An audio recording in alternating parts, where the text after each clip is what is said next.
Thank you, Dan. Good evening once again. Well, automatic promotion looks to be a fast-fading opportunity for both Luton Town and Middlesbrough. Sheffield United should lock down second place behind Burnley later this week, but there is still so much to play for both of these clubs. And as you say, they could yet meet in the most important game in the EFL every single season, the Championship playoff final at the end of May at Wembley. But very different surroundings here today. Kenilworth Road on a filthy wet Monday night. But this an opportunity for both teams to keep up some momentum, although Borough clearly have eyes focused on the postseason already, and Michael Carrick has left a number of his big names at home on Teesside. We'll start with their team. 5 changes in total from the 3-1 victory against Hull City live on Talksport 2 last Wednesday. The players who make way: Tommy Smith, Paddy McNair, Hayden Hackney, Chuba Akpom and Marcus Forss. The players who come in: Anthony Dykesdale, Mark Bowler, Isaiah Jones, Dan Berlassa and Matt Crooks. There'll be 1 or 2 players swapping around as well. It is Stefan in goal, Dykesdale, Howson, Lenihan and Bowler the back 4, Berlassa and Mowat in midfield, Jones, Crooks and Giles behind Archer in attack. Rob Edwards has not chosen to rotate at all, really.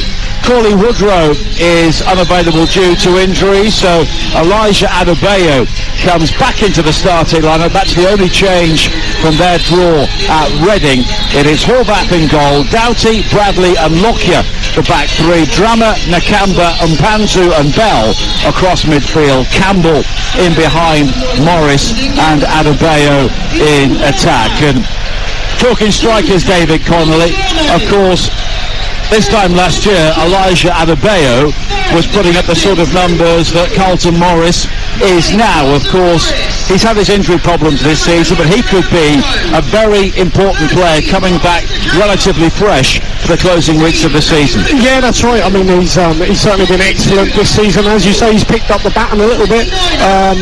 Where would they have been last season if Adebayo was fit, say for that semi-final second leg, if he was 100% fit? As it is, they're certainly stronger, I think, this time around. Greater strength in depth.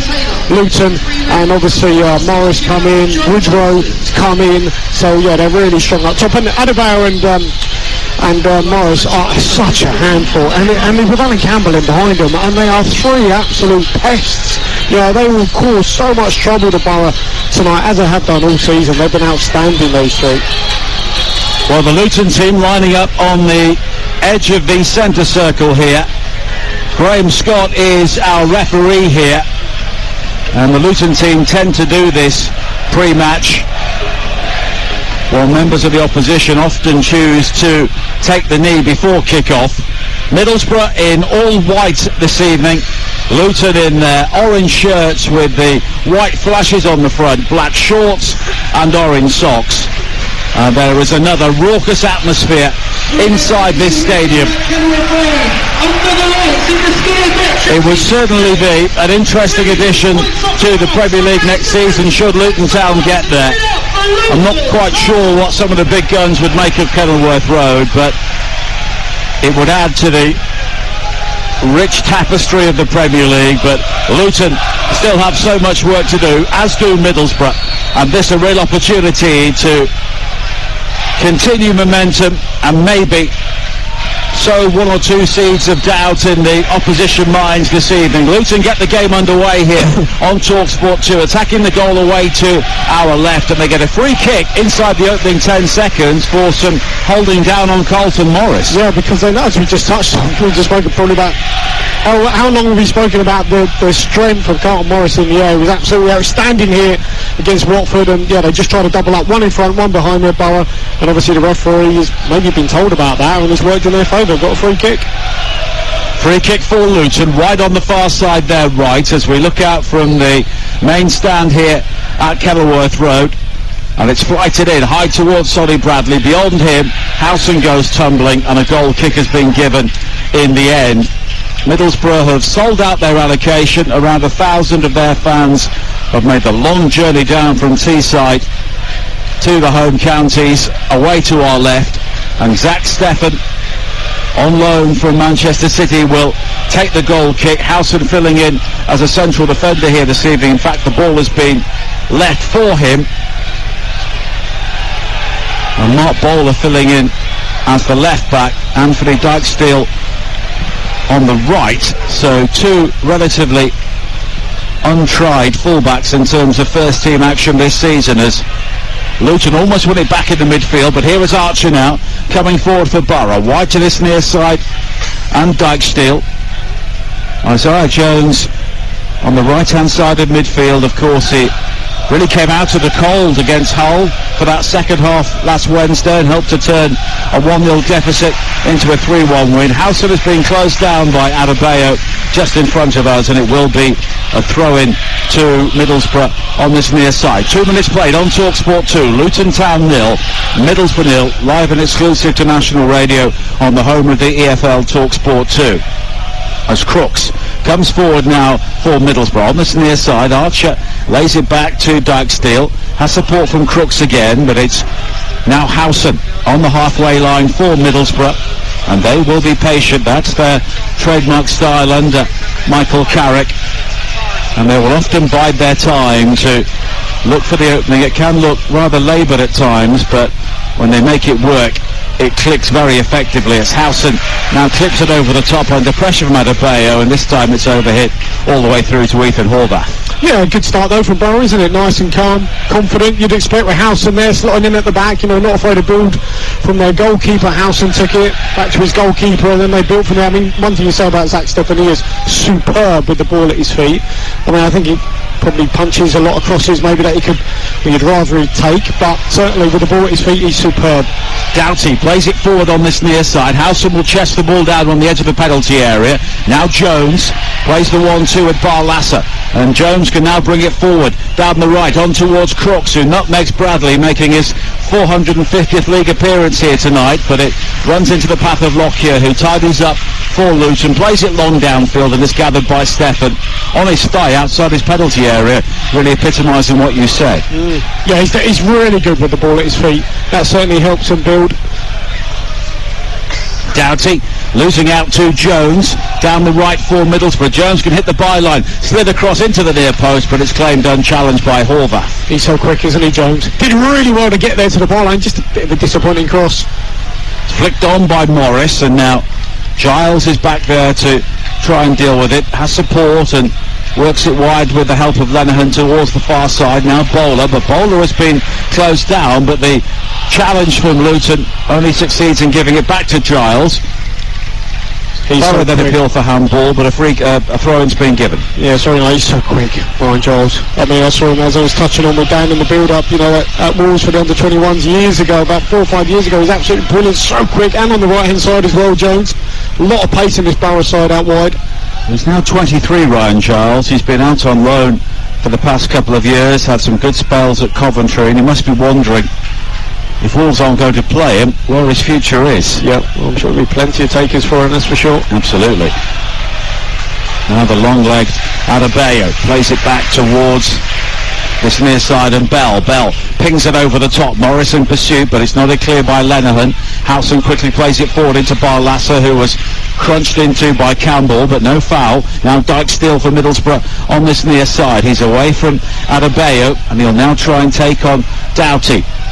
Level with the edge of the penalty area. Crooks offering support, but he doesn't pick up the layoff from Dykesteel, but now Barlasser does. A low cross into the penalty area is blocked, and it's Bowler who hits it, and in the end it's over the top. And we thought, David Connolly, that Bowler would be the left back and Giles would play in midfield, but at the start at least it's the other way round. Yeah, I mean, it fell to him on the edge of the box. Good play from Borough again out wide. I mean, Dykesteel not afraid to take the contact from Adebayo, rolled him, went into the box, worked his way in, and they crafted another good attack there, Borough. Just a bit of composure on the strike from Bowler, got underneath it and blazed it over the bar, but very, very good start from Middlesbrough.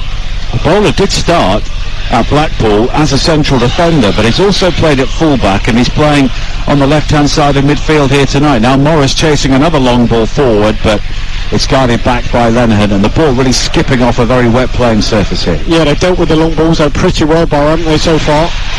Now Campbell wins it back on this near side, but Jones again using his pace to recover this time and find Howson on the edge of the Borough penalty area. Now Barlasser threads it forward to Mowat, who is now getting a run in the first team, and Crooks' square ball actually strikes down Graham Bond, the referee, and it will be a free kick, or rather a drop ball for Middlesbrough. Graham Scott eventually apologises and then gathers the ball, and it's an uncontested drop ball for Middlesbrough. And now Barlasser, wide to Crooks on the halfway line, wide to Jones, back to Dykesteel, and now Howson,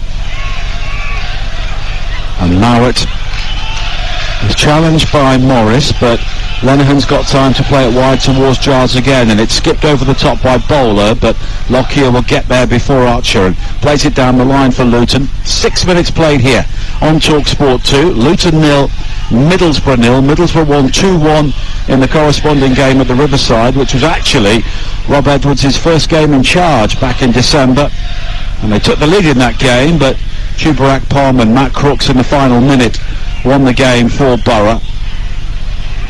And Luton are 6 unbeaten here against Middlesbrough, going all the way back to October of 1974, which was the last time that Middlesbrough won here in Division 1 when Jack Charlton was the manager, but they've not played on too many occasions here since. Now a high ball played over the top again.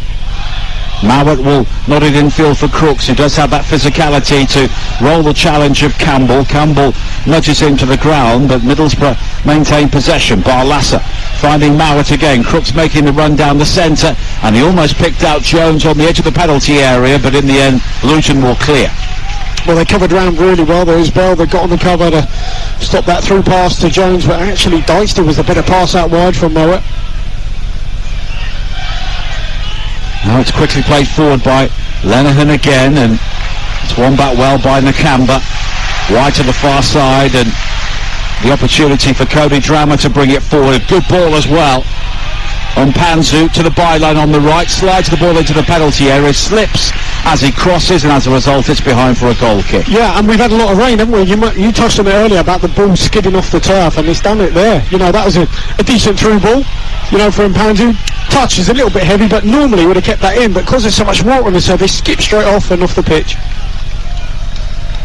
And the skies are actually brightening here, relatively. Of course, darkness about to descend in this part of Bedfordshire, but patches of blue sky overhead after an absolutely awful afternoon in terms of weather. Heavy rain, and it is still very cold for the end of April. Well, it just means you've got to really focus on your touch here. You know, at the minute, Middlesbrough moving the ball very, very sharply, and the touch has been nice and tight.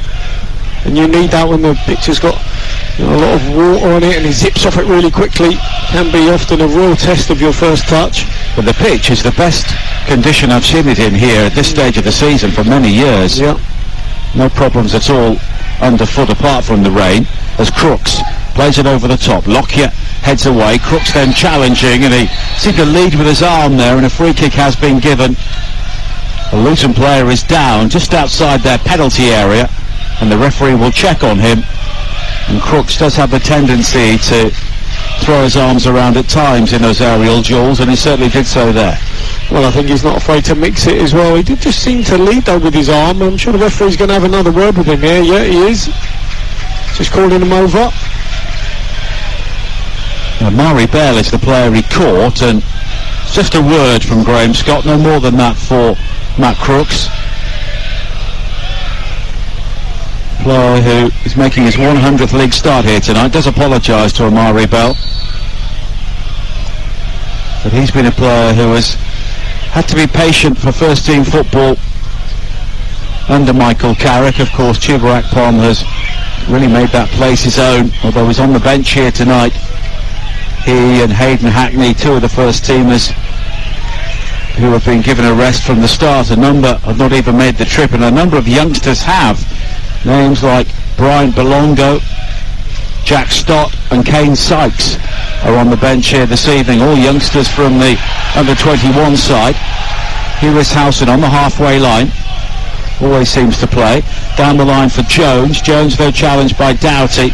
And now Bell quickly forward to Nakamba, the Zimbabwean international on loan from Aston Villa. A long ball over the top. Morris in pursuit once again. Housenall will shepherd this ball out, and it's a goal kick. Yeah, it was unlucky. You can see what Doughty's trying to do, just leave it in the channel and hope it holds up, but there was too much pace again on that pass, and once more just skips off the pitch.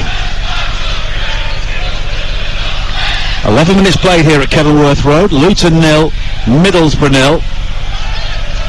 And the situation at the top of the table, of course, Burnley failing to win the title on Saturday, losing at home to Queen's Park Rangers, losing their unbeaten home record. They have 92 points. Sheffield United have 82. Burnley can win the lead at Blackburn. What a night that could be for them tomorrow night. Sheffield United can clinch automatic promotion on Wednesday at home to West Bromwich Albion. Then the playoff zone: Luton 75, Middlesbrough 74, Coventry 66, Sunderland back in the top 6 after winning 2-1 at West Brom, live on Talksport 2 yesterday. Then outside the playoffs, Millwall 65, Blackburn 65, West Brom 63, Preston 63, Norwich 62, Swansea 62, all the way down to 12. Take your pick. Yeah, it's going to be very, very tight towards the end. I mean, I think Millwall play Blackburn, don't they, last game of the season, so that is going to be something else. And that is why both these teams guaranteed their playoff places last Wednesday, because of course both teams can't win that particular game, and both these teams are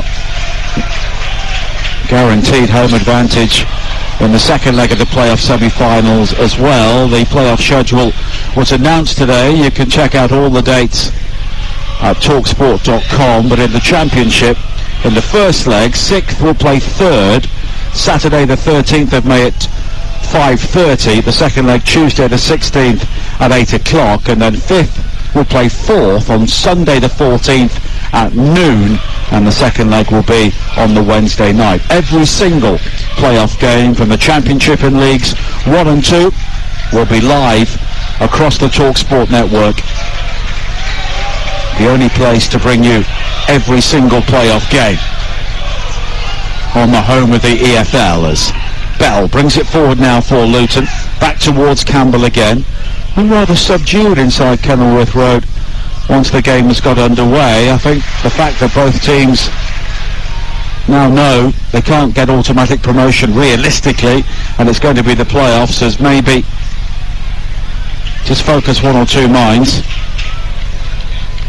As a high ball is played into the penalty area for Doughty. He brings it down the Luton left in towards Campbell, but he just overruns it. It's won back by Jones briefly.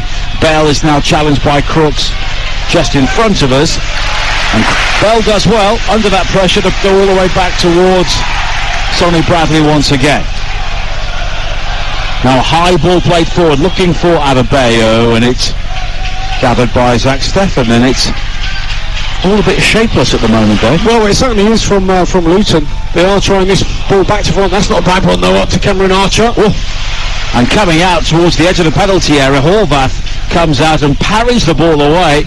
Maybe wasn't confident enough to gather the ball, or try to gather the ball in these conditions, and Archer there, using his pace, was almost in. Now, at the other end, Adebayo was offside. The ball forward from Doughty down the left. Too many offsides. I think that's two in really quick succession. I mean, Doughty's fullback saying to him, come on, you know, you've got to make sure you stay onside, Elijah. That's too many already.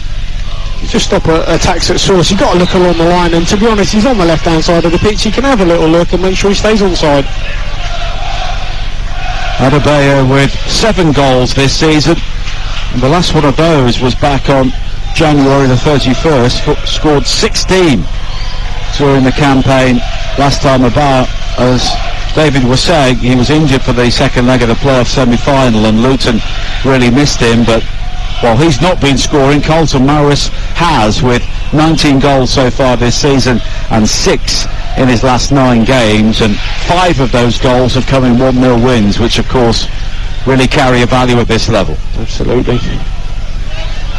Now Amari Bell on this near side, down the line for Doughty, and back in field to Sonny Bradley, who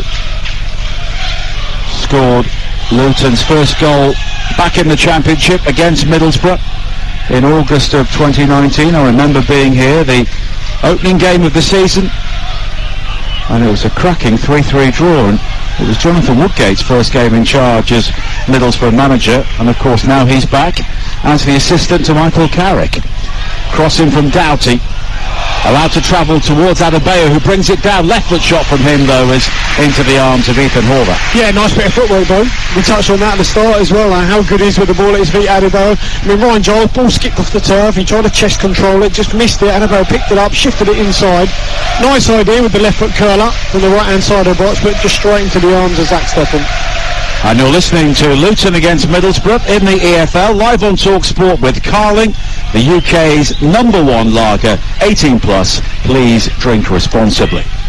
Now Barlassa with a long ball forward, over the top for Archer again. Archer looking to wrestle Drama, and in the end the two Premier League loanees get themselves in a tangle, and the free kick has been given to Luton inside their own penalty area. Well, you just wonder as well whether, Jonathan Woodgate has got one eye on possibly, you never know, they might face Luton in a final. What would they do against the front two? Would they play a back three as they are here? Possibly, because he might think, well, let's try it out in this league game. Let's see how we get on with our back three. Let's see how we do. So Howson looks like he's dropping in between Dykesdale and Lenihan. That's the three. The two wing backs, and it could be a case that you might see this in the playoff final, for example. Well, Howson often drops in as almost a third central defender when they do play with a back four or even with that back three. It's just the way he plays, and it often gives other players license to get forward. Now Lenihan, the signing from Blackburn, on the far side. Steffen, always very confident with the ball on the ground. Finds Dykesdale, and a good ball forward to pick out Jones. He's got space down the right, pulls it back to the edge of the penalty area, and the shot from Crooks is swirled over the top. It's unlucky. It's a really good move, though. Started ball back with Steffen, out to Dykesdale. Lovely channel pass for the pace of Isaiah Jones. Nice little cut-back cross. This one was a lot better. His one previous to this was straight across 6-yard box into the goalkeeper's arms. This one was lovely. Cut back to the edge for Crooks. He came onto it perfectly. Just a poor effort of goal, really. Got under it again and spooned it over the bar. 18 minutes played, 0-0 here. Don't forget, every single Premier League game live and exclusive to national radio across the Talksport network. Coming up this week, tomorrow night, 7:30, Wolves against Palace is live on the Talksport app.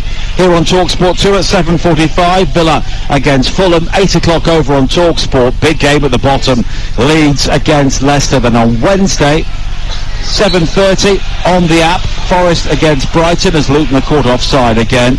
Also on the app, Chelsea against Brentford at 7:45. On Talksport 2, West Ham against Liverpool. And then the title decider on Talksport, 8 o'clock, Manchester City against Arsenal. Thursday night, 7:45 on the app, Saints against Bournemouth. Talksport 2 for Everton against Newcastle. And Talksport 8:15 for Spurs against Manchester United. Busy week coming up on the Talksport network. Download the app and you can swipe between all the games going on at the same time and choose your listening. Well, I'll tell you what, Middlesbrough got their defensive line absolutely spot on. For the third time now, in really short space of time, Adebayo's been caught offside and he's just running too early, and they're working him really well. There's one way to keep that front two away from your goal is to play him offside, and it's a fine line because they do play a lot of long balls, but they've got their starting positions absolutely spot on. It's like a midway between the half and the goal, really, and they're just making sure that they work that front two. The rain has stopped here, but the wind is whistling around Kenilworth Road. Of course, it's a very tight, intimate venue, but it can swirl around here, and it's doing so at the moment. As Luton bring the ball out on this near side with Amari Bell. Luton heading for their best ever performance since 1981-82 in this tier, when they were promoted under David Pleat into the top flight for the first time. They've got as many points and as many wins as they gained last season, and they'll be confident of surpassing that in the remaining games they have. They've still got to go to Blackburn, and they have a home game here with Hull. That Blackburn game is next Monday on the bank holiday. To come from Middlesbrough Also next Monday, live on Talksport 2, they are away to Rotherham. That's a 1 o'clock kick-off. And on the final day, they are at home to Coventry. That could be a big game for Coventry. One of the teams who are fighting for the playoffs. But Borough's record under Michael Carrick is excellent. 18 wins, 3 draws and 6 defeats. He inherited a team who were 21st on his arrival, as Adebayo looks to bob and weave between the challengers on this near side, and he was caught by Mowat, and it will be a free kick to Luton, just in front of us down their left, with 21 minutes played here on Talksport 2, and it's still Luton 0, Middlesbrough 0. Well, this is where they are going to be a real threat, Luton, from these sorts of set pieces. Doughty's delivery from wide, and they are a big team, Luton.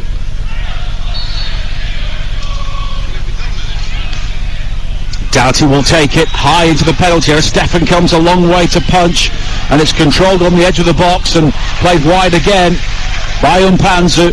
Doughty with another deep ball in. This time it's cleared by Lenihan, and for the 4th time in the game already, Luton are caught offside. Yeah, and again though, Zach Stefan punches. You know, if you were playing Middlesbrough, you know, as we touched on at the start, he's great with his feet, but, you know, he punches an awful lot. Could he come and caught that and set his team on the attack? And if you are going to punch, you've got to really, really clear the danger.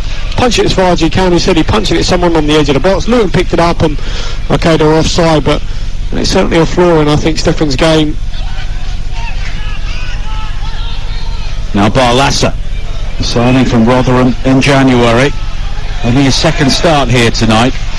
Nakamba, though, really crunches into the challenge with Mowat. You could hear the clump there, and then Drama with the long ball forward, looking for Mpanzu, who made that break over the top. Paddy Rillick Mpanzu looking to be the first player to go from the National League to the Premier League with the same club. And we talk about managers improving players. He just seems to step up every time, doesn't he? He does, yeah, it's brilliant. And sometimes, you know, the only way you might play in a place like the Premier League is to go up with your team, you know, and you know, some of these players know that maybe. Flag is raised again here, 10 yards inside the Middlesbrough half against Luton, and Rob Edwards will have to do something about this, because either his team step back and start their runs from inside their own half, or they maybe have to try and play a different way here. Crooks now. Wide to this near side for Middlesbrough from the free kick, finding Jones. Has support from Dykesdale. And the Suriname international is in the game now, and now Jones almost breaks into the penalty area, but it's intercepted by Bradley, and Bell under pressure on this near side, runs it out of play, and it will be a throw into Middlesbrough on this near side, which Dykesdale will take, and we can hear the Middlesbrough supporters away to our left-hand side. Crooks breaks into the penalty area down the right, square to Dykesdale. Dykesdale looking to turn behind the pillar, and then Dykesdale re-emerges from behind the pillar and catches Nakamba, and it will be a free kick. Yeah, he's done well there, Nakamba. We haven't seen much of him here, but I think he's been an excellent signing for Luton Town.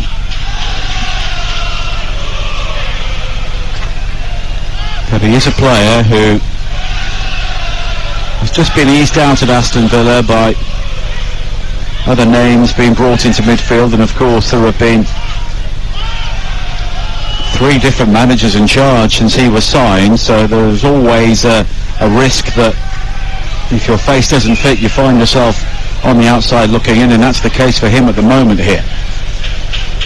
But Luton are very glad to have him, as Horvath plays the free kick, flicked on by Morris, and now Elijah Adebayo with a shot from wide on the far side, but it's blocked by House, and it springs out of play for a throw-in, and that was much better from Luton because Morris came short to win the first ball. Now Morris again on the edge of the penalty area from the throw-in with his back to goal, infield to Lockyer. The ball is clipped in, headed away as far as Doughty. Doughty though loses out to Lenihan. Crooks is back defending, and there's a clash of heads between Lockyer and Crooks, and play will be stopped. Yeah, that looked like a nasty one. Certainly Crooks has come off second best there.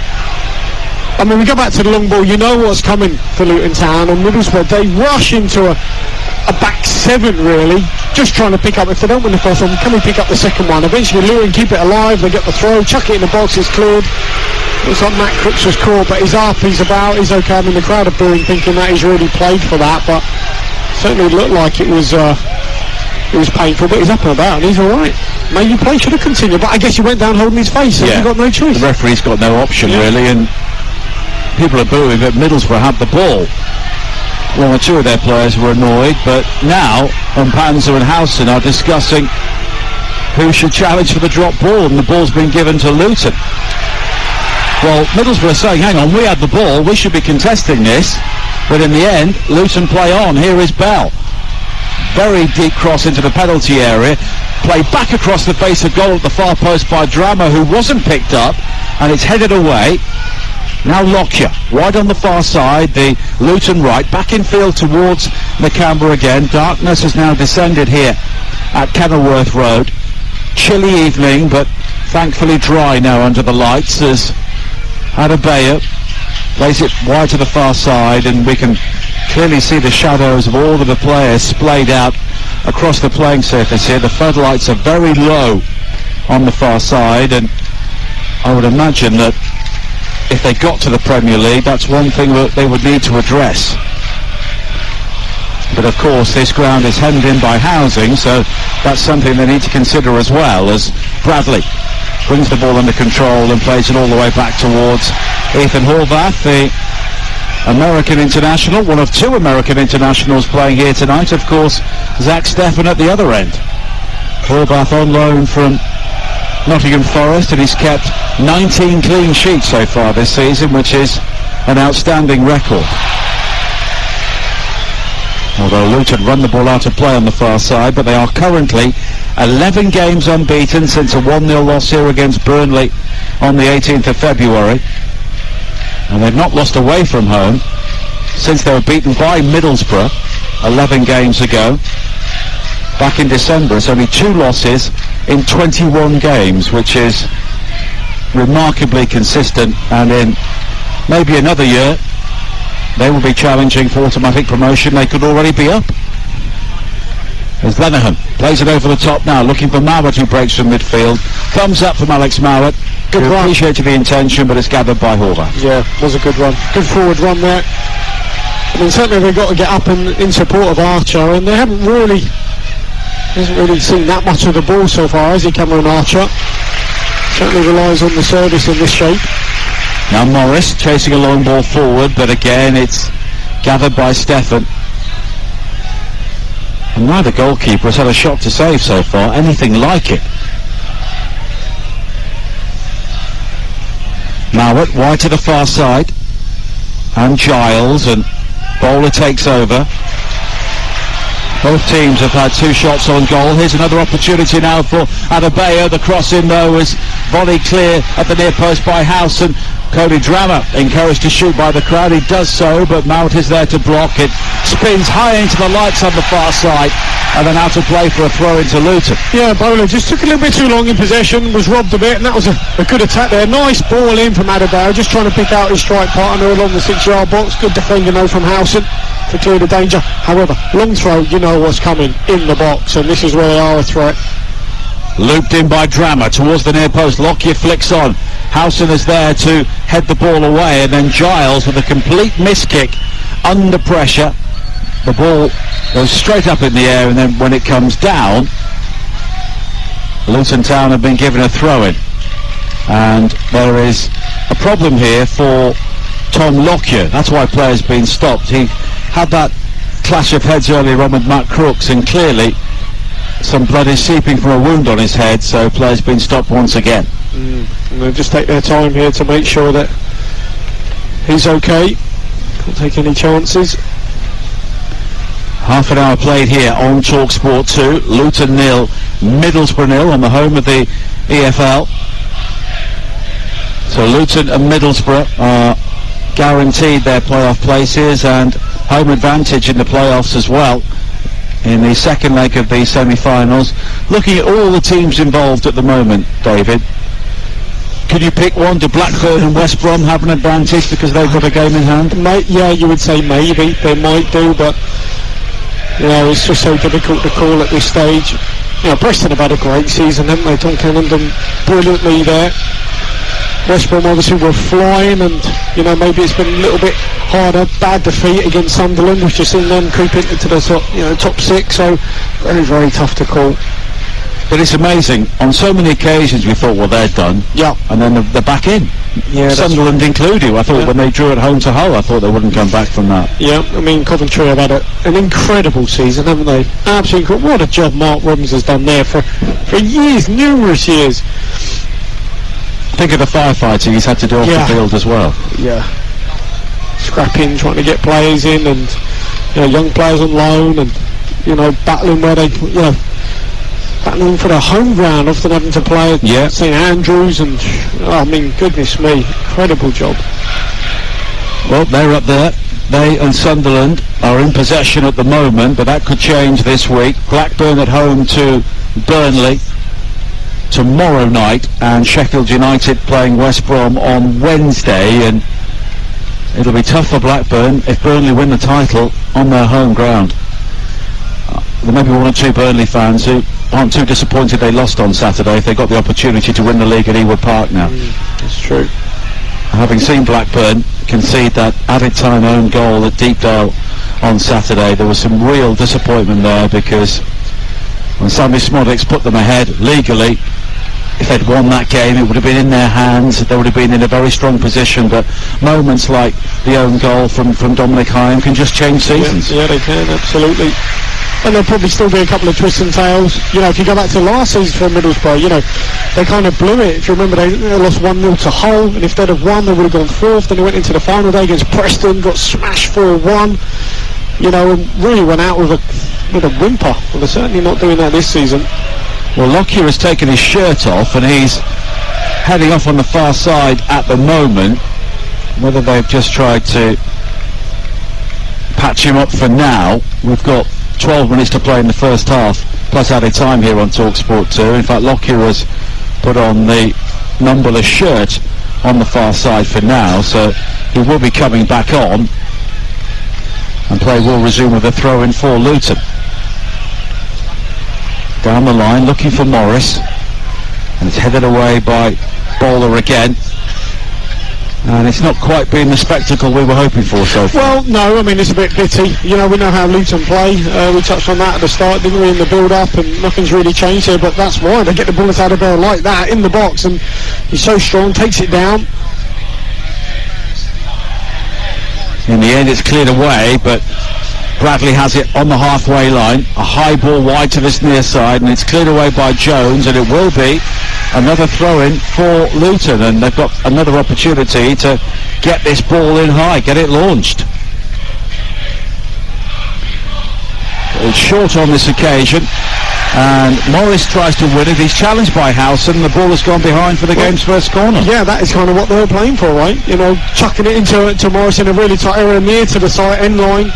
And what they wanted was a corner, and they've got it. You know, they do play for territory. They play very direct, hit the channels, hit the diagonal, hit the long balls. Put you under a lot of pressure. Corner kick on this near side, and it's very deep. Lockyer though with the header back into the 6-yard area, but it's nodded clear for now by Bowler. Adebayo looks to win it back. The Middlesbrough players are tumbling like skittles around him, but Adebayo has it once again now, challenged by Mowat, and it's a second corner.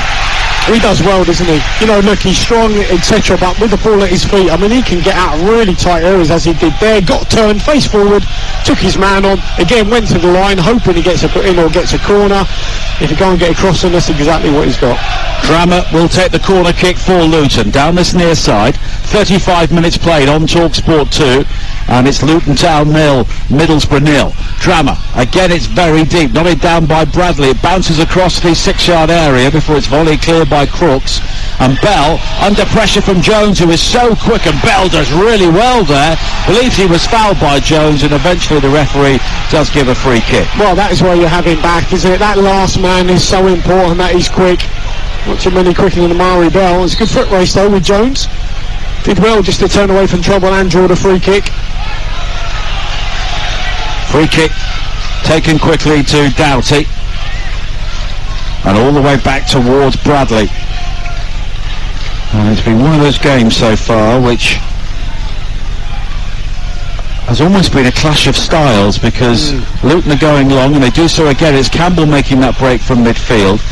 And it's interesting, David, because at Forest Green, Rob Edwards had a way of playing which was very pleasing on the eye, brought wing-backs into the game, and they played some great football, and they dominated League Two ultimately and deserved to win it.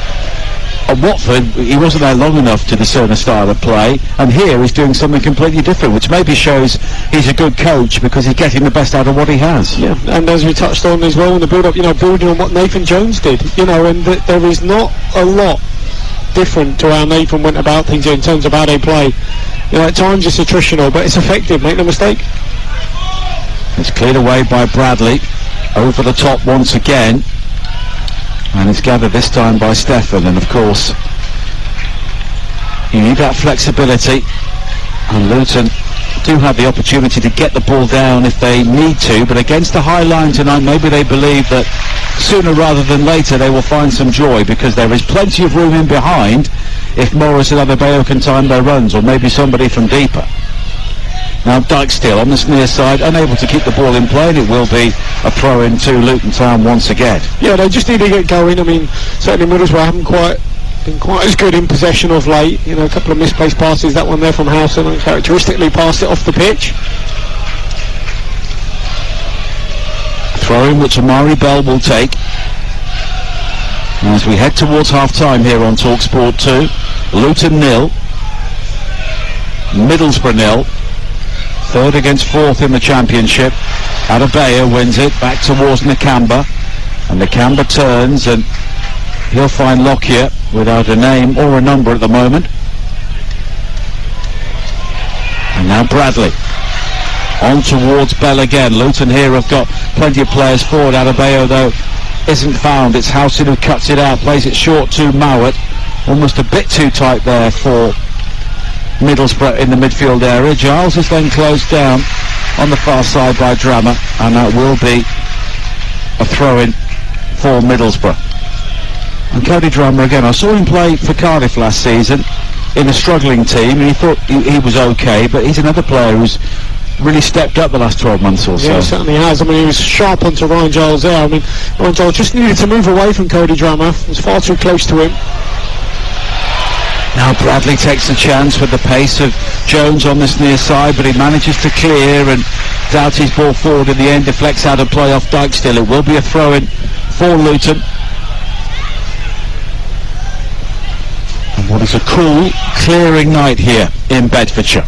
0-0 with 6 minutes to play in the first half. It's cleared away by Giles. Adebayo though brings it down and plays it wide towards the far side. Adebayo was caught late off the ball, but it's Morris inside the penalty area, spins outside the box, has support from Nakamba, but Drammer is the width and the option wide to the right, and Nakamba eventually finds him. Lockyer on the overlap, but Drammer's ball in looking for Adebayo, but a good leap and a good header away by Lenihan.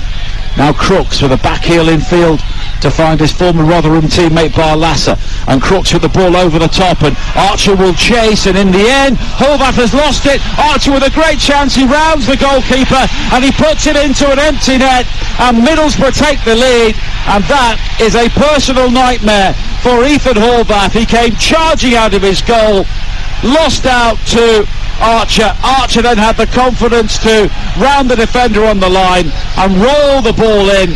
His great loan spell from Aston Villa continues, and Luton Town, a team who usually concede so few goals here at Kenilworth Road, have coughed up a gift. It is Luton 0, Middlesbrough 1. Well, I'll tell you what, he showed great composure there, Cameron Archer. Ball over the top, direct ball, left 1v1 from Matt Crooks.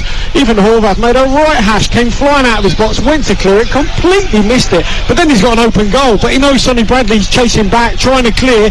He chops inside, Sonny Bradley goes to ground. He's got all the time in the world there just to roll the ball into an empty net. Great composure from Cameron Archer, and, well, you would say they've probably edged the first half, haven't they, Middlesbrough? Look more likely, and they've got their goal. Well, they've got a great poacher up top, that's for sure. 10 goals in 18 games now for Cameron Archer, on loan from Aston Villa. And a large proportion of those goals have come away from home.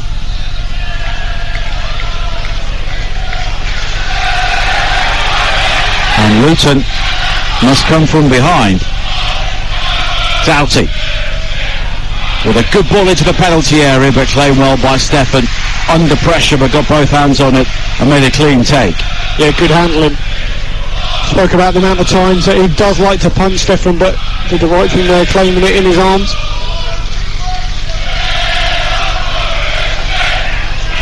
So as it stands, Middlesbrough leading here will go up into third place in the table, 2 points clear of Luton with 2 games to play.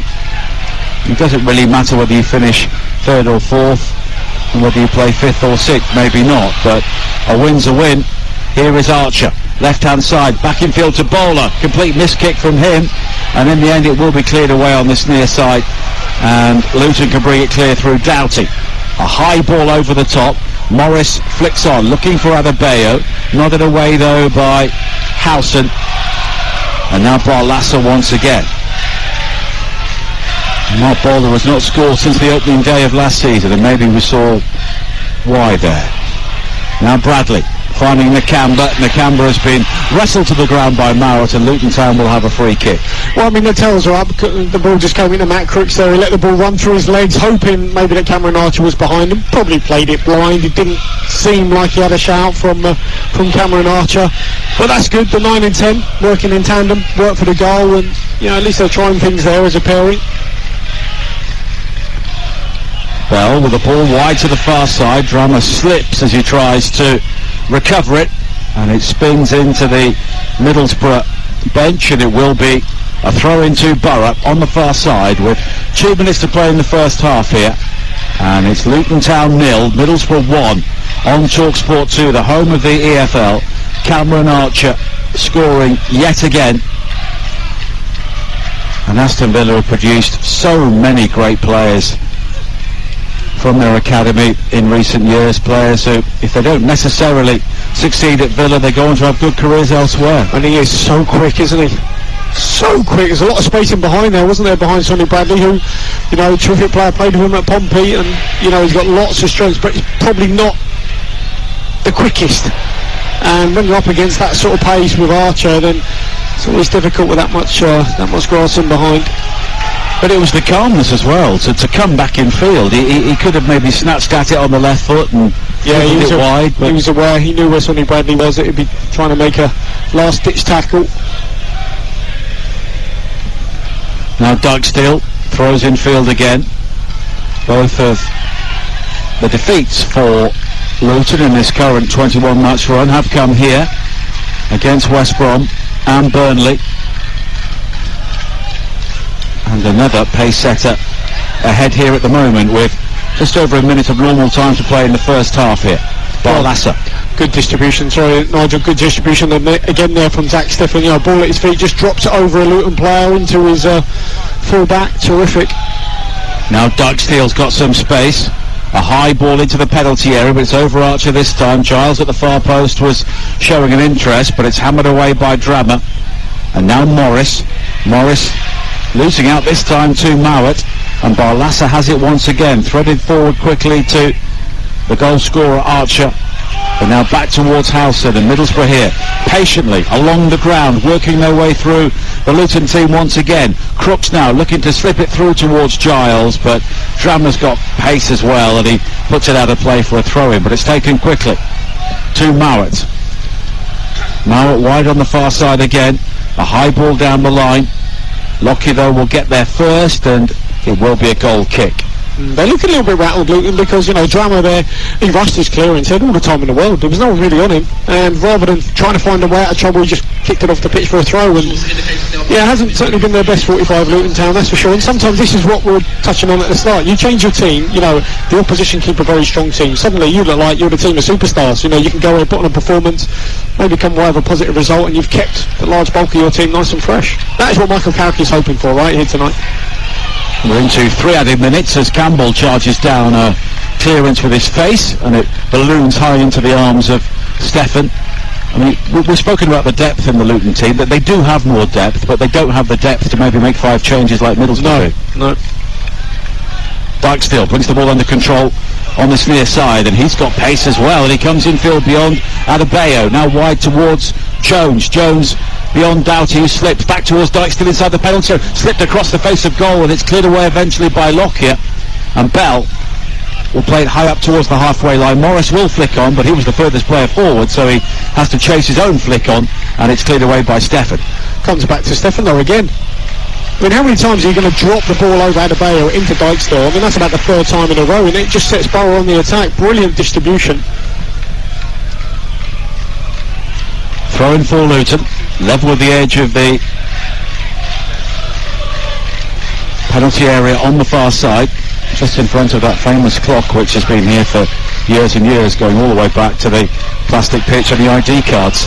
Now Adebayo in space down the right, he's got Perry Willick and Panzu waiting in the centre. Adebayo smartly into the penalty area. It's deflected across the face of goal, almost an own goal in the end, and Panzu can't turn the loose ball in, and Isaiah Jones can bring the ball clear on this near side. Just checked back and finds Mowat, and now Barlaser, and that's probably the closest Luton have come. Yeah, excellent play though again, wasn't it, from Adebayo? Yeah, the ball at his feet, he's so tricky.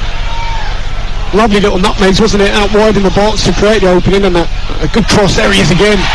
Adebayo believes he was body checked there by Lenihan on the halfway line, but Graham Scott on move says play on. I thought that was a foul. Clearly, let the ball run between his legs. Good skill there again, and imagination from Adebayo.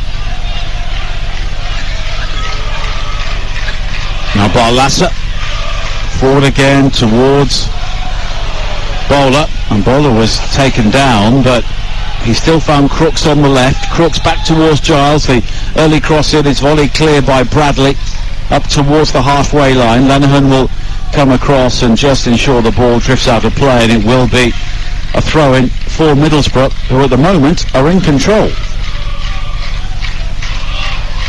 Again, a few chances, but Cameron Archer has taken the one that fell to him.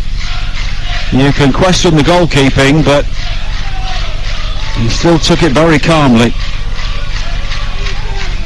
And he's now reached double figures for Middlesbrough in this loan spell, which is proving to be very successful as the half-time whistle goes. One or two boos from the home supporters. The Middlesbrough crowd rise to acclaim their team away to our left-hand side, because they have bossed it in the main. Luton have not been able to get to grips with their formation, and Cameron Archer scoring the only goal following the error from Ethan Horvath just before half-time. And at half-time, it is Luton Town 0, Middlesbrough 1. Thank you, Dan. There don't look to be any changes for the second half, so here are the two teams again. Horvath in goal for Luton, Doughty, Bradley and Lockyer, Drummer, Nakamba and Panzu and Bell, Campbell, Morris and Adebayo. The Middlesbrough team, Stephan in goal, Dykesdale, Howson, Lenihan and Bowler, Barlaser and Mowat, Jones, Crooks and Giles and Archer. And you mentioned that Luton have been fairly ineffective so far, David. Maybe this is sowing one or two seeds in the mind games for Middlesbrough as well, because they're finding a way to play against Luton, and if they play each other again, which they could do, then they could say, well, we've got your number. Yeah, maybe, and you know, that will be in the back of Michael Carrick's mind, thinking it's a free hit, right? I mean, they're in the playoffs, so you know, if they reach the final, the odds are that it might be Luton based on the form. So why not try something different against them and see how we do? And it's worked so far. They've managed to keep, you know, five of the starting team at the firing line so far. So everything's gone well. Tom Lockyer is back with a name and a number on his shirt following his first half head injury, and he's back out on the field of play. Luton in their orange shirts with the white flashes across the front, black shorts and orange socks, and they are defending the goal away to our left-hand side, which is populated by the Middlesbrough supporters who have made a long journey and a profitable journey so far. Middlesbrough in their change kit of all white, and they look to build on the far side, but then the ball has been run out of play, and a long throw quickly forward for Luton, and Morris has got there down the left, has support from Mpanzu, but Howson, who's been excellent so far as a central defender, just knocks the ball down the line off Morris, and they have their first throw-in of the second half. And Howson looks as though he could play centre-half for 10 years. Yeah, he does, yeah. I mean, he did actually, though, let the ball run across his body there, and he didn't really have an awareness of where the Bale was, so he got away with that one. But yeah, he's so calm and assured on the ball. Not a problem for him to drop back in there. And we have played 2 minutes in the second half here on Talksport 2, and it's still 1-0 to Middlesbrough, and Alan Campbell is down with an injury problem on the halfway line, and the Middlesbrough physio is just checking on him there, and he's hobbling off certainly for the next moment or two. I would imagine he will return. He's having words with Rob Edwards, and he is a player that Middlesbrough really need in their team and at full fitness when it comes to the playoffs. Yeah, absolutely. You know, normally he was buzzing around, he's a real pest. Saw him here against Watford, he was outstanding. But he's, you know, been another one that's been fairly quiet so far. Both these teams in the playoffs, and they will have the second leg of their semi-finals at home, which will be in the week commencing the 15th of May, 8 o'clock kickoffs in the Championship. The first leg of the 6th against 3rd tie will be Saturday the 13th at 5:30, following the Premier League action that day, and Sunday at noon the following day for the other tie, 4th against 5th. A low ball into the penalty area now from Mpanzu, and it's sliced high into the air by Lenihan and behind for a corner. Well, Ryan Giles just took his eye off the ball there. The ball just dropped over his shoulder, and he's just caught on his heels. And Mpanzu, nice cross in the box, but well cleared, although it has gone out for a corner, as you say. Corner kick which Drammer will take down the Luton right in towards the near post, and coming from behind the pillar somebody heads the ball back out wide towards Drammer again. A deeper crossing this time. Bradley there with the header, but it's cleared, and now the opportunity for Archer to break, and he uses his pace to initially evade Nakamba, but Drammer is equally as quick. Two real speedsters there. Goodness me, he is so fast, Cameron Archer. And now Crooks, who is maybe less fleet of foot, but he's lost out on this occasion as well, as Bell finds Adebayo. Adebayo coming forward in field now, has got Campbell in support. Bell is the option wide on the left-hand side. Adebayo makes the run to the near post. Morris waits at the far post. It's blocked though by Howson, and it will be another corner as the Luton crowd begin to turn up the volume. Yeah, anything good that's going to happen for Luton so far tonight has come from Adebayo. Again, he gets in, takes on Johnny Howson, and, you know, just takes Luton up the pitch, doesn't he? Feeds it to Campbell out wide, and okay, they got a corner, but again, it comes back to Adebayo. So important for them last season. I still think he's their best player. Yeah, I know Morris has got all the goals, but Adebayo is terrific. Doughty with the corner. It's an outswing towards the near post, and Lockyer heads it in, and Tom Lockyer celebrates his inclusion in the Championship team of the season with another goal for Luton from a set piece. Doughty flighted the ball in, and Lockyer arriving unmarked to power in the header. Only his second of the season, and right at the start of the second half, it is Luton 1, Middlesbrough 1. Great run, great header. You know, he attacks the near post and then directs it towards the far corner, kisses the far post. Terrific header from Tom Lockyer. Showed real bravery, because he got hurt in the first half, there's no doubt about that. Changed his shirt at half time. They've come out on the front foot, Luton, been positive, won a corner, good ball in, and really well met from Lockyer. Tom Lockyer, what a signing he's been from Charlton, the Welsh international.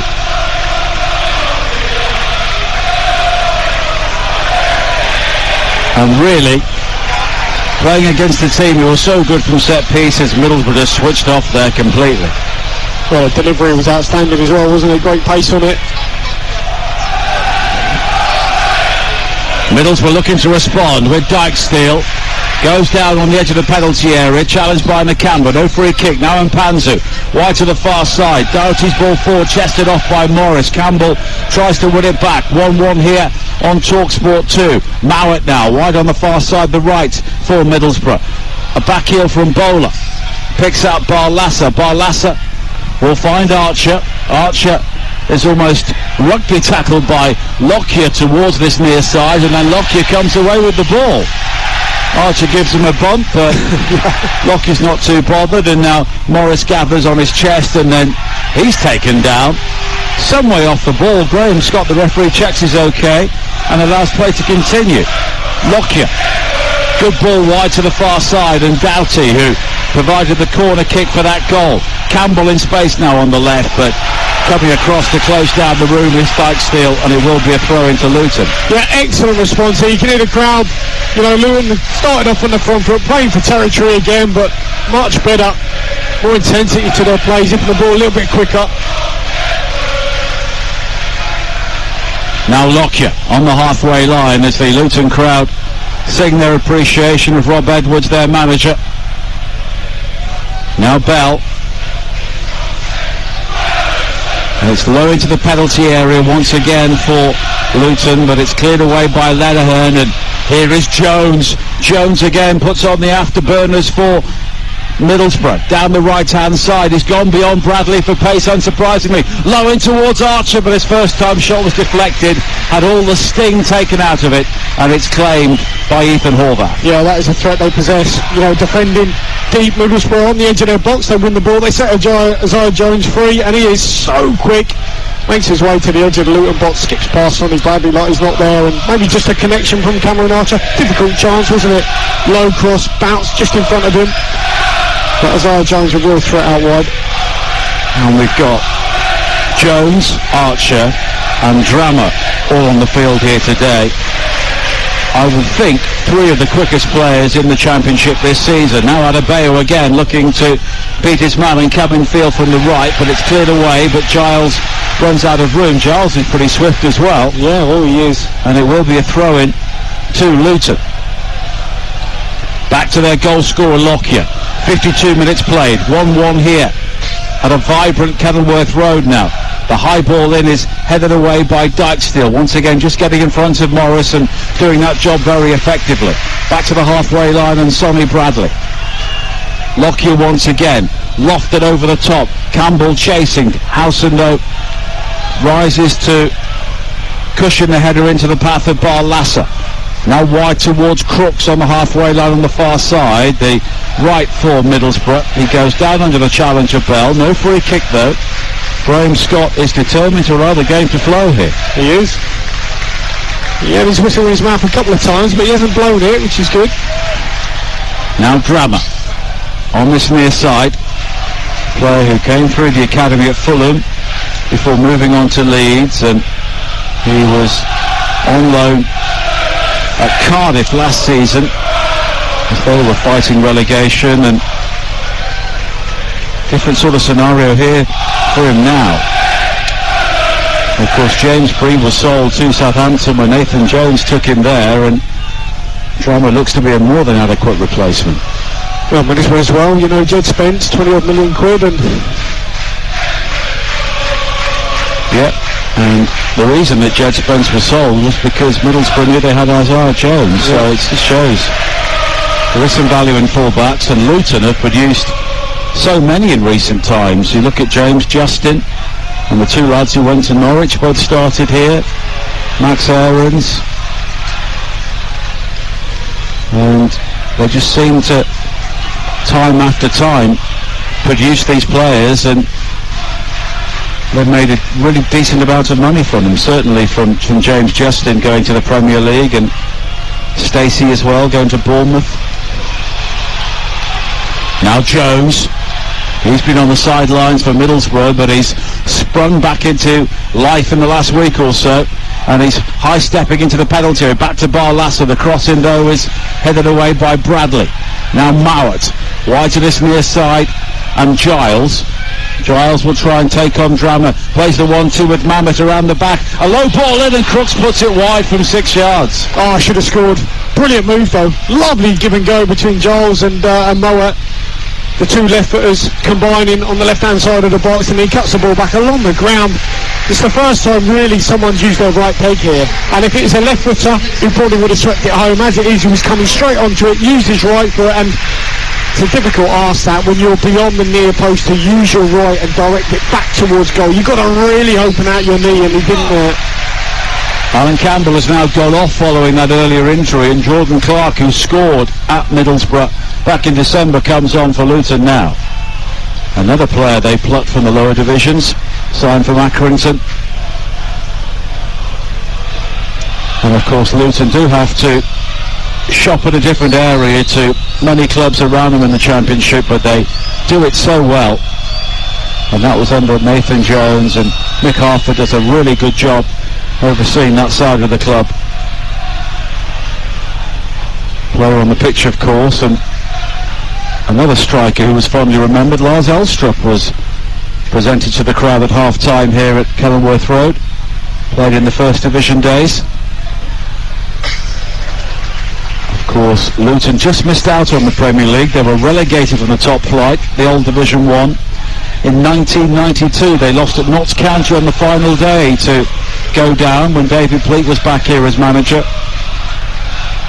And Middlesbrough, of course, took their place. They were promoted, and they were inaugural members of the Premier League as Stefan comes out, tries to shepherd the ball out of play, and Drama didn't give that up and almost won it back from him. Well, he's a brave boy, Stefan, because, you know, you must know Drama is really, really quick. Just about got away with that, Stefan, just trying to use his body and shield the ball.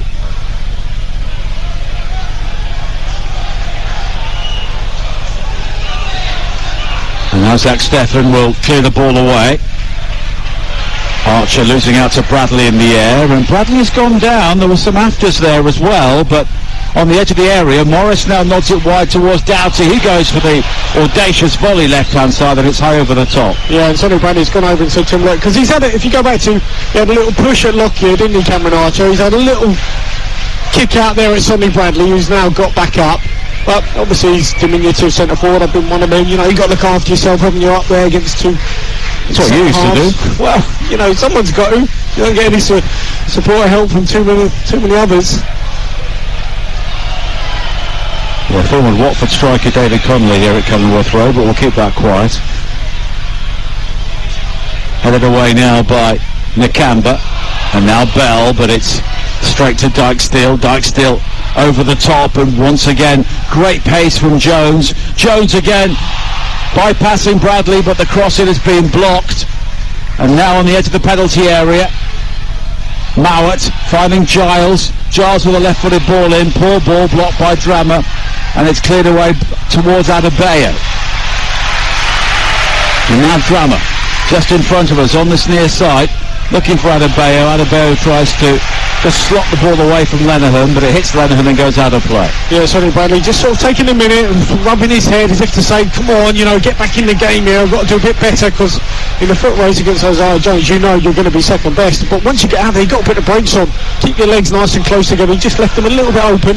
Isaiah Jones nutmegged him, and then he was in the box. And Lenihan able to clear on the edge of his own penalty area. 59 minutes played here on Talksport 2. Luton 1, Middlesbrough 1. The 2 goals either side of half-time. Cameron Archer for Middlesbrough, Tom Lockyer for Luton. Now Archer again, and he's not afraid to bump and barge around the penalty area. And here is Mowat. Mowat looking for movement further ahead of him. Back towards Giles, and inside to Barlassa, and then all the way back towards Lenihan once again. And I don't know, have Luton maybe just stepped up collectively 10 yards or so in the second half? Yeah, maybe. I mean, certainly they came out on the front foot and pushed Borough back. It's a good little spell though from Middlesbrough. I mean, certainly Isaiah Jones looks like their best outlet at the minute. It's been excellent raiding down that right hand side. You're listening to Luton against Middlesbrough in the EFL, live on Talksport 2 with Carling, the UK's #1 lager, 18 plus. Please drink responsibly. Now Dykesdale on the far side, infield towards Bowler. Bowler maybe thinks about the shot, but in the end Middlesbrough are just a bit more patient as they try and build down the left with Crooks, and it's a good ball fighting Jones. Jones's cross-come shot there was deflected behind off Bradley for a corner. Really clever again, that right-hand side. We spoke about it a minute ago. Crooks with a lovely deft lifted pass into Isaiah Jones, couldn't get it through on the ground, so had to lift it about chest height into the path of Jones, made a great run in behind his fullback. It'll be taken by Ryan Giles, the corner kick, with an hour played here at Kenilworth Road. And it's Luton Town 1, Middlesbrough 1 on Talksport 2. Flighted in by Giles, high in towards Crooks, who wins the header. Clark is there to nod the ball to safety, and then Drama volleys clear. Jones is the last man for Middlesbrough, unsurprisingly, and he goes all the way back to Zach Steffen. Yeah, that's right. Him and Bell, they're the two, aren't they, for each team? Quickest one stays back, corners against. Now Morris stepping away from Mowat, finding Adebayo on the edge of the penalty area. The ball back towards Morris is cut out though by Mowat, and Middlesbrough now come forward now on this near side with Giles. He's got Archer on his outside. 10,063 the crowd, 1,040 have made the journey from Middlesbrough, which is a very good effort on a Monday night. They've sold their allocation as Archer is penalised here, and it will be a free kick. Yeah, magnificent, isn't it? Over 1,000 fans Monday night. Long way from Middlesbrough to Luton, isn't it? It is, yeah. When they bought their tickets, it looked like promotion 6 points. They're not quite the case now, but they're still here supporting their team. I've done that route down the M1 a few times when I was at Sunderland. Yes, it's a long one. Yeah. What was your longest commute when you were a player? There's been a few yeah. miles on the clock. Hyderabad to Rotterdam every day. Yeah, exactly. Now a free kick's been given for a foul by Jones on the far side. And one of David's former clubs, Feyenoord, are about to win their first Dutch title for a few years.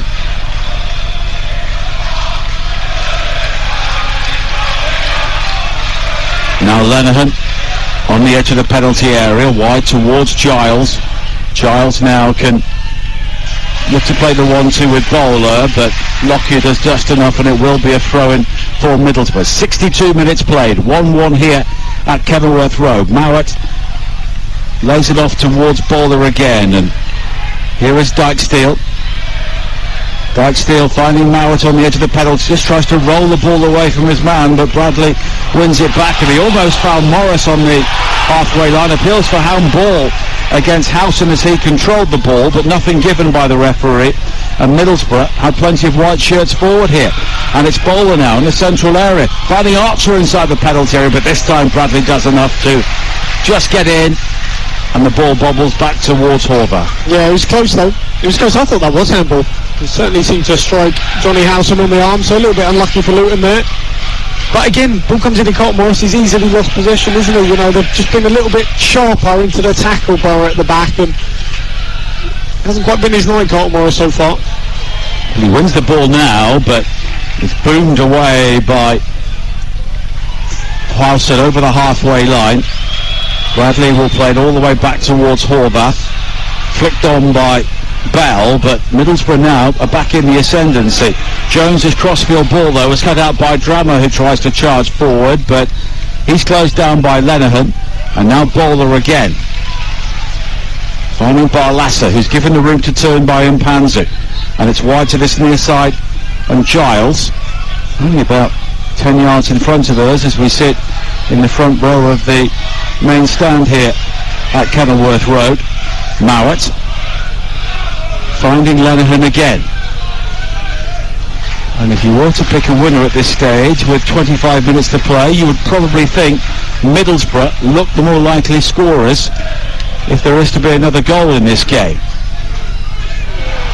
But having said that, Clark picks up a loose ball and finds Morris, who breaks into the penalty area. He's away from Steffen. Was he caught by Steffen?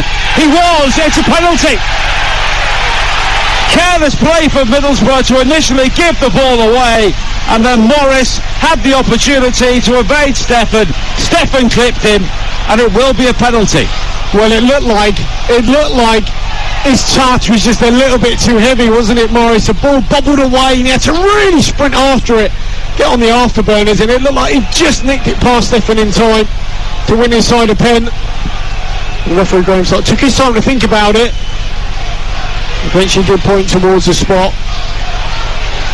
Well, that was the commentator's curse, saying that Middlesbrough look the more likely scorers 5 seconds before Luton get a penalty. 25 minutes to play here. Cody Drammer is holding the ball at the moment, and he's now given it to Elijah Adebayo. Our colleagues watching in the studio suggest that there was very little contact, if at all. Well, from this angle it's hard to see, isn't it? Stephen came flying out, and there's a ball doubling away from Morris. Stephen's close towards him, but whether he makes contact, it's hard to see from here. But well, Elijah Adebayo hasn't scored since the end of January. He put the ball on the spot, but he's now left it for Carlton Morris. 19 goals for Carlton Morris so far this season, and he's up against Zach Steffen. A big moment for Carlton Morris. Steps up, and he makes no mistake. Calmly rolls it into the corner. 20 league goals for Carlton Morris. What a season he and Luton are having, and they're back up into third place. Luton Town 2, Middlesbrough 1. Well, I mean, yeah, it's a well-struck penalty. Just seen a replay of the incident, and Zach Steffen pulls out. I mean, there's absolutely no contact. I guess if they want to go to the Premier League, that'd be disallowed on VAR. I mean, that would be a booking as well, probably, for Carlton Morris. Yeah. I mean, Zach Steffen, he has come flying at pace and at the angle we're looking at, but he clearly pulls his arms away, and Carlton Morris just loses his footing. Whether he's... Was it a dive, or did he lose his footing? Well, to me, yeah, he loses his footing, but he's obviously playing for a penalty, you know, because he doesn't turn around and do the Robbie Fowler. No, that was no contact, you know, and that's mightily unfair on Middlesbrough and Zach Steffen. Well, Middlesbrough have turned this around at the midpoint of the second half here on Talksport 2, leading by 2 goals to 1. Carlton Morris now has 20 league goals this season, 7 in his last 10 games, although that was an extremely dubious penalty. Whether it was a dive or a stumble, it's clear that he was not helped on his way by the Middlesbrough goalkeeper.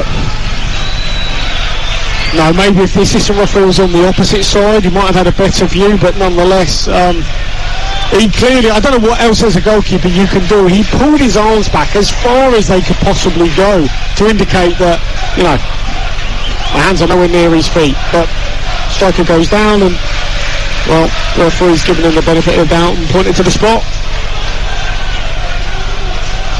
Well, Middlesbrough have to chase this game now.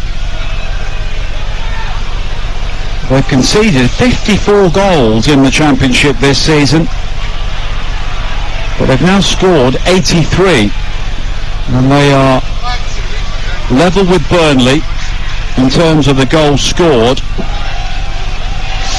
But they could be heading for their third defeat in recent times here, having lost to Burnley themselves, live on Talksport on Good Friday when Burnley won promotion, and also at Huddersfield, where Zach Steffen looked absolutely furious after the penalty was scored. Well, the more times you see it, the worse it looks in terms of the dive, to be honest. Now Jones with a low ball into the penalty area. Did well to deliver it, but Horvath swooped at the near post, and there is something going on off the ball again involving Cameron Archer and the central defenders. It's Matt Crooks, because Crooks has gone down. It looks like Lockyer has wrestled Crooks to the ground as the cross is coming in, and they used to have a little tussle on the ground, and then when they got to their feet, Lockyer's sort of saying that Crooks had hold of me, and 6 of one, half a dozen of the other, I guess. Well, Michael Carrick has been deep in conversation with Andy Warmer, the fourth official, after that penalty award. But Luton are back into third place as it stands, and it's as you were in terms of league position, but if it stays like this, they would move clear of Middlesbrough. And this is a scenario that didn't really look to be on the cards at half-time, with Middlesbrough leading by a goal to 0 and looking in control of the game. But the early set piece dispatched by Lockyer, and the penalty from Carlton Morris has turned things around. So they will be 4 points clear of Middlesbrough with 2 games to play. And they go to Blackburn next Monday, earlier that day, live on Talksport 2. Middlesbrough go to Rotherham. The big games in the Championship this week, 3 of them. Burnley at Blackburn tomorrow, going for the title. Sheffield United going for promotion at home to West Brom on Wednesday. Then on Thursday, it's a rearranged game which was abandoned, you may remember, due to heavy rain a few weeks ago. Rotherham against Cardiff, and that's a big game at the bottom.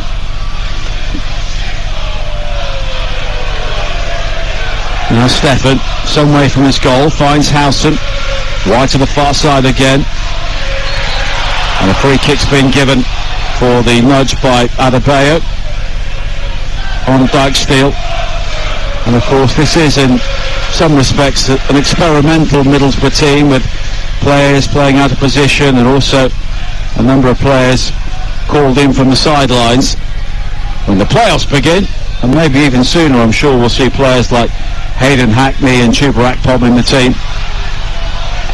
Now Giles drives him across, deflected behind off Drammer for a corner. Yeah, I mean, if there was one criticism of Ryan Giles a couple of times, you know, his crossing, he's got a little bit too close to Drammer there to even try and attempt the cross. There was no way that was going to beat Drammer. And just once or twice, he could have just done a little bit better with his delivery. 22 minutes to play here on Talksport 2.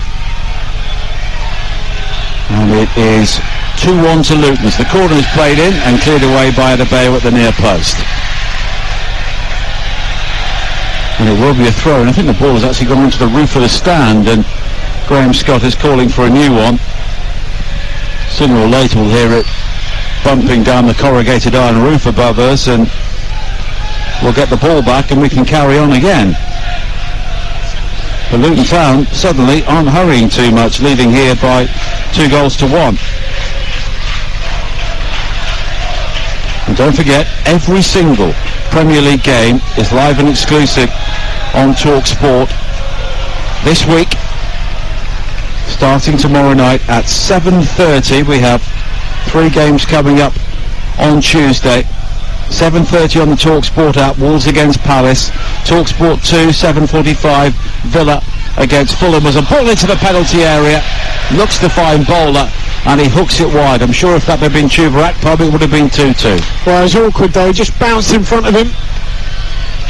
Always difficult to control, but there's a lot of subs warming up. Luton are certainly going to make one, and Middlesbrough, 2 of their players have got their tracksuit bottoms off, so there will be changes on both teams. Leeds against Leicester, live on Talksport tomorrow at 8 on Wednesday. 4 games, 7:30 on the app. Forest against Brighton, 7:45 on the app. Chelsea against Brentford, West Ham Liverpool on Talksport 2, and Manchester City against Arsenal, the title decider, live and exclusive to national radio on Talksport, 8 o'clock on Wednesday. Then on Thursday, 7:45 on the app, Saints against Bournemouth, Everton against Newcastle is on Talksport 2. And at 8:15 on Thursday, Spurs against Manchester United is live on Talksport. And there is a big game in the Championship on Friday. Blackpool playing for survival at home to Millwall, looking to close in on the playoffs once again. That is live from Bloomfield Road, 8 o'clock kick-off on Friday night here on Talksport 2. 16 minutes to play here. Luton 2, Middlesbrough 1. And there's been a bit of an edge to the game in the second half, and I'm sure that won't be forgotten if these two sides are reunited in the playoffs. And Luton are about to make a double change.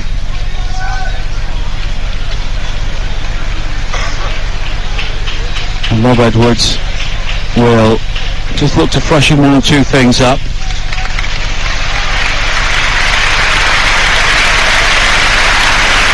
And Colton Morris is one of the players who is going off because he's going straight down the tunnel. And Colton Morris is replaced by Joe Taylor, a youngster signed from Peterborough in January.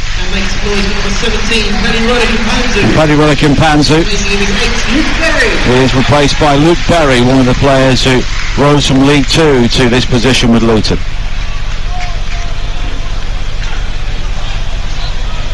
And Joe Taylor's a young player who has come from Peterborough, and this is a great stage to try and improve, isn't it? Absolutely. Yeah, certainly they've given an awful lot of lower league talent their chance, haven't they? And obviously come up through the leagues. A lot of these players have, likes of Pansy who's just come off, as you touched on earlier. Yeah, Luke Berry, another one.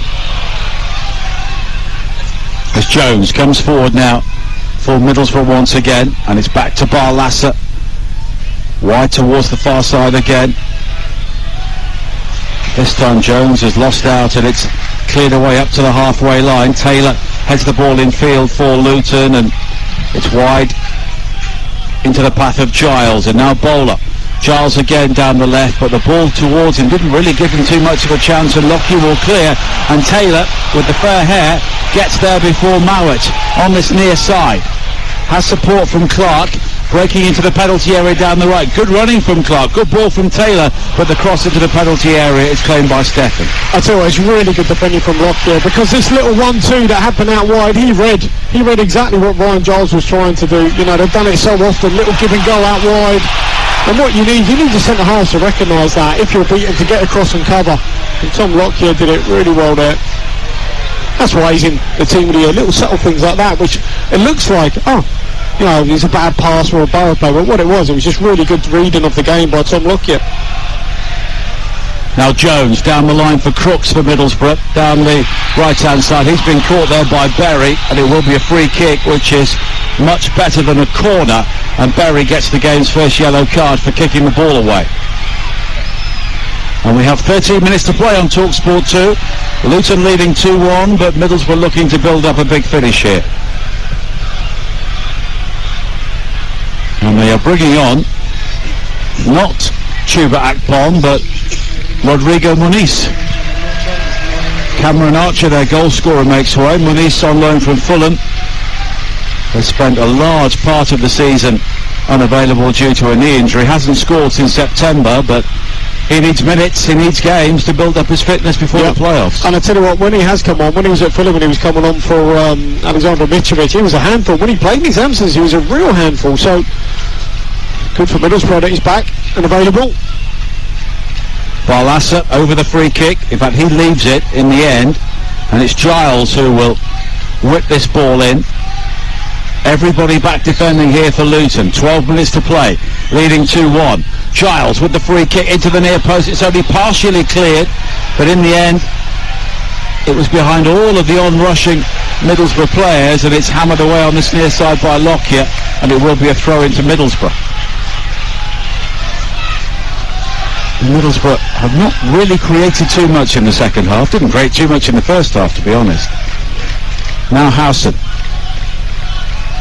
Back towards Lenihan. And Lenihan just waits and plays it wide towards Mowat. Mowat with the ball in behind, looking for Muniz, a different sort of target man to Archer. A bit more physical, but does have pace as well. And now it's wide to the far side, and Dijksteer. Now Barlasser. And Luton now are firmly in the business of holding on to their lead with 11 minutes to play on Talksport 2. They lead 2-1, coming from behind. A goal down at half-time. But a set piece and a penalty have put them on their way. Now Mowat plays the 1-2 with Bowler. And Barlasser. And Middlesbrough still have two sitting midfielders on the field of play here at a stage of the game when they're looking to push on. Colton Morris has now made his way around the pitch and headed to the bench on the far side. Howson fighting Bowler. Bowler's left foot shot is deflected and it spins over the top for a corner.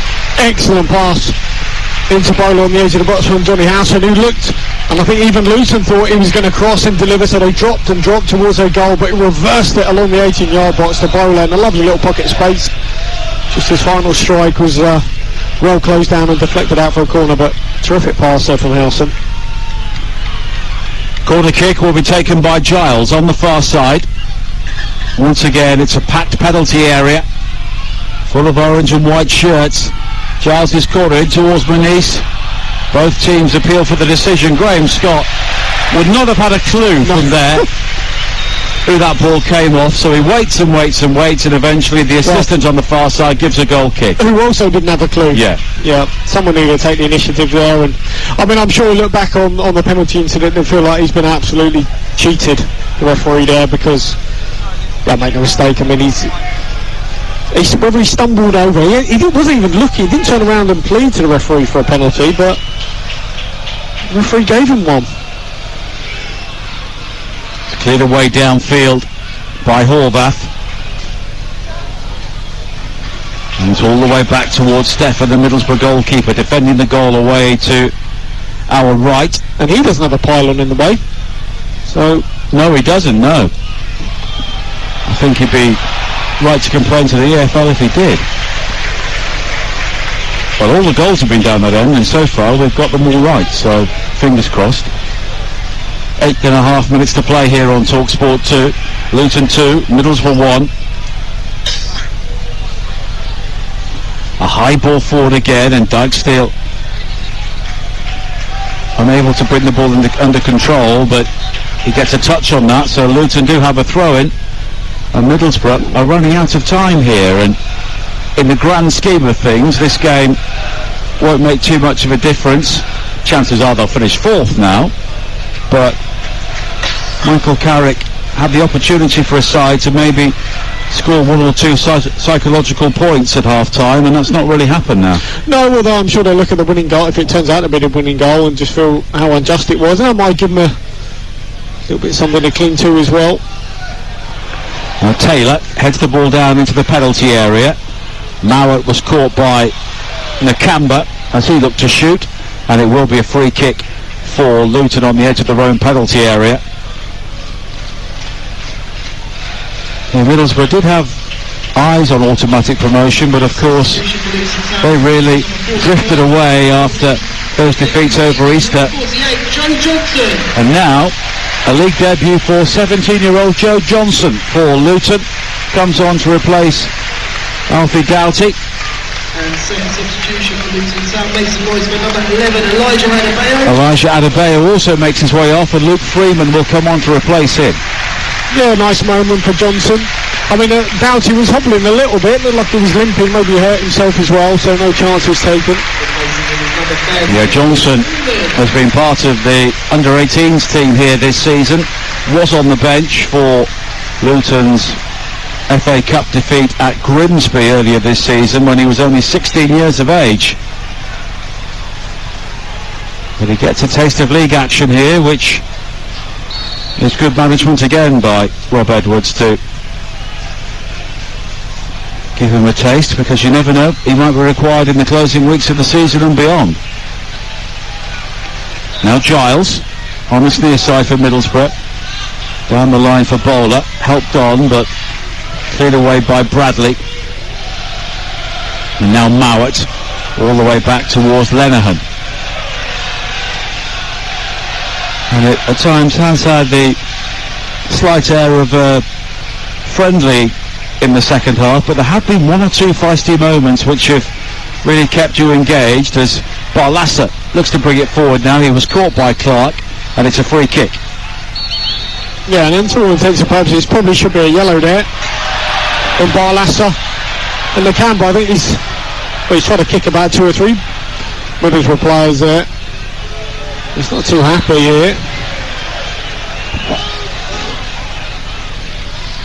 Well, if the playoffs began tomorrow, it would be Sunderland against Luton and Coventry against Middlesbrough, but of course so much will change. Even Swansea down in 12th still have a mathematical possibility of making the playoffs, and of course they gate crashed the party very, very late a couple of years ago. Now Bowler away from Nakamba, midway inside the Luton half, and he's forward towards Crooks, but the ball just spins away from him, and Clark will clear, but his ball forward only finds Barlassa. Now Lenihan back towards Howson, and Dijksteel has got Jones in support, and the youngster Johnson has seen Jones breeze beyond him, and then Johnson seemed to push him over, did he? Well, not according to the referee, because nothing is given. Jones is only just back on his feet, and Middlesbrough have given the ball away, and it's all got a bit scrappy as Barlassa inside his own half finds Lenihan once again, and we have 4.5 minutes to play. But they've just found it really hard, Middlesbrough, to get the ball into Muniz. They've often got the likes of Nakamba just screening the pass into him, so he's seen very little of the ball so far, the sub. Still losing out to Johnson, but he will come straight back. Wide on the far side, it's Crooks once again, and he finds Jones at walking pace, almost beckoning the Luton players towards him like a matador, and then he spins away from Clark and he breaks into the penalty area, plays it wide to the far side, the cross in from Dyke still deflected, it will be a corner. Yeah, fair play to them. I mean, they've pushed Luton back, haven't they, on the edge of their box. And they have this corner now, which Giles will take. It will be an in-swinger with 3.5 minutes to play. Luton leading here by 2-1 on Talksport 2. Giles with the corner into the near post when he's losing out to Clark, but it's recovered by Mowat. Wide to Giles again and back towards Mowat. A deeper cross in this time, which one bounce beyond everybody and straight out of play for a goal kick. Yeah, disappointing. Really disappointing. And in fact, the reason why he got the return pass back from Giles is because his first pass down to Ryan Giles was a bit slow, and it just invited pressure on towards Ryan Giles, because ideally if he fizzes that into Giles, then he can come onto that and cross that in really quickly. As it is, it's much more awkward angle for Mowat to play that in, right hand side, about 10 yards outside the box. Difficult delivery. And it's gone out for a goal kick. 3 minutes to play. The Women's Football Weekly with Faker Ruthers coming up at the end of this game. Looking back on the Women's Champions League semi-final first legs, defeat for Chelsea, but a very good draw for Arsenal in Germany, and also a busy weekend in the WSL. Big win for Manchester City last night, putting 6 past West Ham. Faye will have all the news and views coming up at 10. Giles with a good ball into the penalty area. Crooks now looking to turn, but sliding in to make the challenge was Freeman. It was a really good challenge as well, because he came in from nowhere there. In fact, it was Luke Berry, and he won the ball cleanly inside the area. Now Jones coming forward once again, but it's challenged by Johnson. Players beginning to slip and slide all over the place as Muniz clips it wide towards the far side, and Luton will try and break now with Freeman over the halfway line. Taylor, the only player who is forward, and in the end it's won back by Dyke Steele, but Berry careers into the challenge again, and Middlesbrough are forced back again. I tell you, as you say, brilliant block from Luke Berry. Had to go to ground and stop that strike from Matt Crooks, and he did. Now Giles coming in field from the left, fighting Crooks again. Crooks losing out to Berry again, and Berry very calmly passes it back towards Lockyer, who clears, but it's recovered by Lenihan. Middlesbrough playing the game almost exclusively inside the Luton half now. Giles to the byline, left hand side, won't keep the ball in play, almost careers over the advertising hoardings, and it will be a goal kick.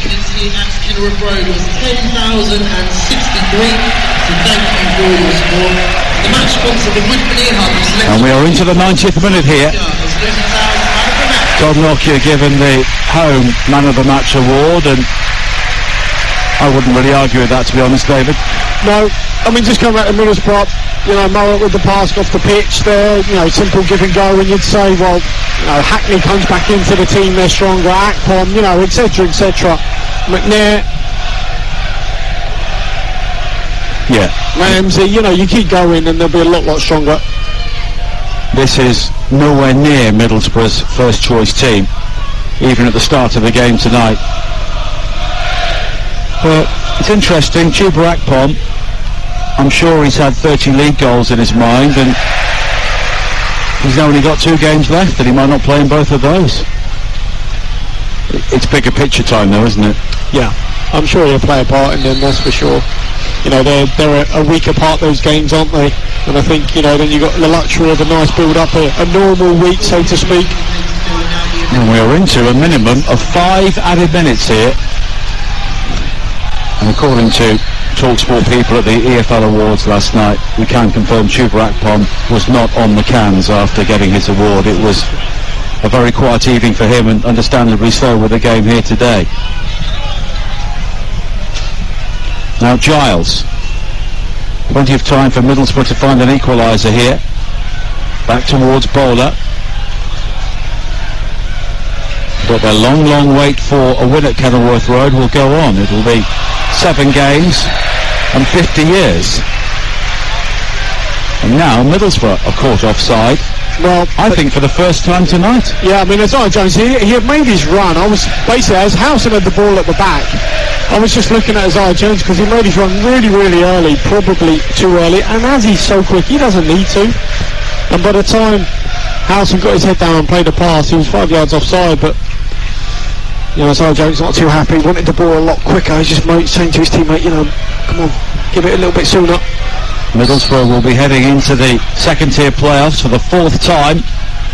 They have lost on 3 previous occasions as well, although they have been promoted automatically 4 times in the Premier League era. Now Freeman for Luton wins the ball well down the left-hand side, has support from Berry. Berry may think about heading towards the corner flag and does so with the help of Freeman. But now the ball has been brought away by Howson. Howson was challenged by Berry, and in the end the ball has gone out of play and it will be a throw-in. Well, the referee's looking at it saying, well, what? To this history, what? Well, he's put his flag up, the ball's off the pitch. It's a throw, come on. There's been a few dubious, obviously the penalty clearly, but a few dubious decisions tonight. I know he has tried to let the game flow, but you've got to get the big ones right, haven't you? And certainly the penalty was a big one. In the grand scheme of things, probably not, right? Because it's not going to affect who's home, who's away, but nonetheless, it's just a bad decision to get wrong. He wasn't in the best position to give it, and the assistant on that side of the pitch was in the other half. Giles with a cross into the penalty area now. It's cleared, a complete miskick by Jones as he looks to volley in, and Muniz goes down, challenged by Nakamba. Nakamba wasn't too impressed with his fall, and Luton will clear. Howson on the halfway line does well to control an awkwardly bouncing ball and play it back towards Stephan. But Middlesbrough once again have conceded away from home. They've kept only 1 clean sheet in 23 away games, and that was in a 3-0 win at Blackpool back in November. And they've scored 38 times away from home, which is their best record since 1963, but they always give you a chance as Drummer blocks Giles' cross on this near side, and again, yeah. I mean, he's fine, you know, I'd love to spend a bit of time with Ryan Giles on the training ground, you know, in terms of how he and when he can get his crosses in and knowing the distances when he's up against a quick player, a bit like Drummer, who likes to get nice and close. Far too often he just played the cross straight into his opponent, far too easily. Now Mauer does well to win the ball back from Freeman on the far side for Middlesbrough, but it's quickly won back by Nakamba. Crooks comes in to win it back and find Barlasser, and Middlesbrough here looking to push deep into added time. Barlasser plays the ball inside Drummer, looking for Giles, but in the end Drummer was quick enough to turn and recover and play the ball away. But here is Howson. Square again. We played 4 of the 5 added minutes here, and it's cleared downfield looking for Taylor for Luton, but Stephan is 40 yards away from his goal. And yeah, well, he does well there. I mean, Howson gets back on the cover as well, just break off here. Barlasser wide towards Giles, needs a good cross, and in the end it's sliced behind by Bradley for a corner. Final chance here for Middlesbrough possibly. Yeah, I was just going to criticise Howson because what he done there, he played a square pass to his other centre-half and he fizzed it at him. You know, one of the hardest passes in the game, and he's got an attacker only about 5 yards away from him. No wonder he lost it.